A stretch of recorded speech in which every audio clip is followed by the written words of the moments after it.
But although men are restored to grace through the sacraments, they are not immediately restored to immortality, the reason for which we have shown above.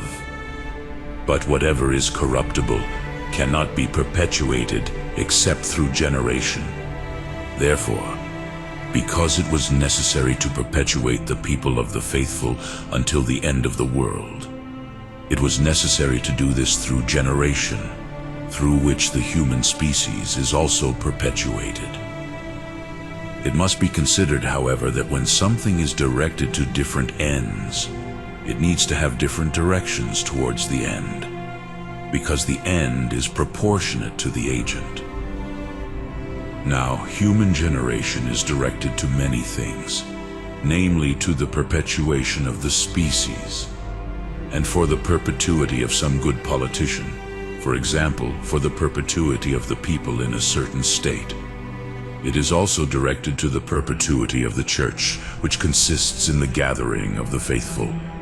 Hence, it is necessary that this kind of generation be led by different people, insofar as it is directed to the good of nature, which is the perpetuation of the species.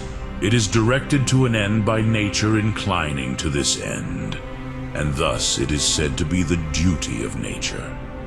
But insofar as it is directed to the political good, it is subject to the regulation of the civil law.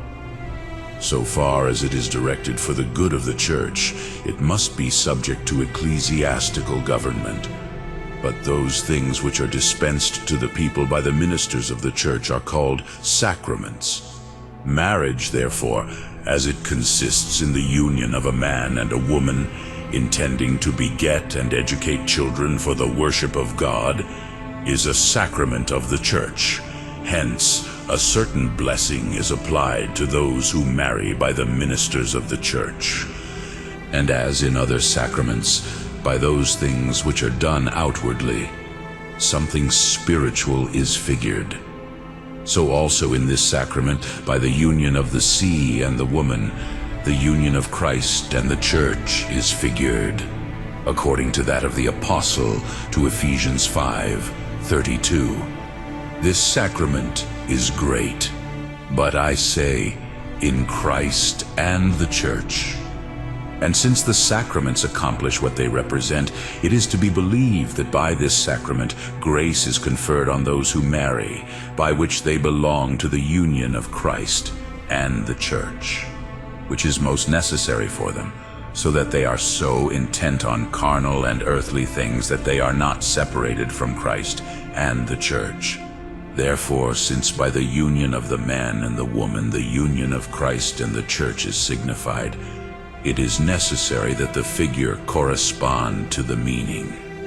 But the union of Christ and the Church is to be perpetually one-to-one, for there is one Church according to Canticles 6:8. My dove is one, my perfect one, nor will Christ ever be separated from his Church. For Matthew 28:20, Behold, I am with you until the end of the age. And further, we shall always be with the Lord, as it is said in 1 Thessalonians 4:17. It is necessary, therefore, that marriage, according to which it is a sacrament of the Church, should be held indivisible from one to another. And this pertains to the faith by which husband and wife are bound to each other. Thus, therefore, there are three goods of marriage, according to which it is a sacrament of the Church, namely, children, to be received and brought up for the worship of God; faith, as one man is bound to one wife; and the sacrament, according to which the matrimonial union has indivisibility, inasmuch as it is the sacrament of the union of Christ and the Church. And the rest of the things to be considered in marriage we have dealt with above in the third book.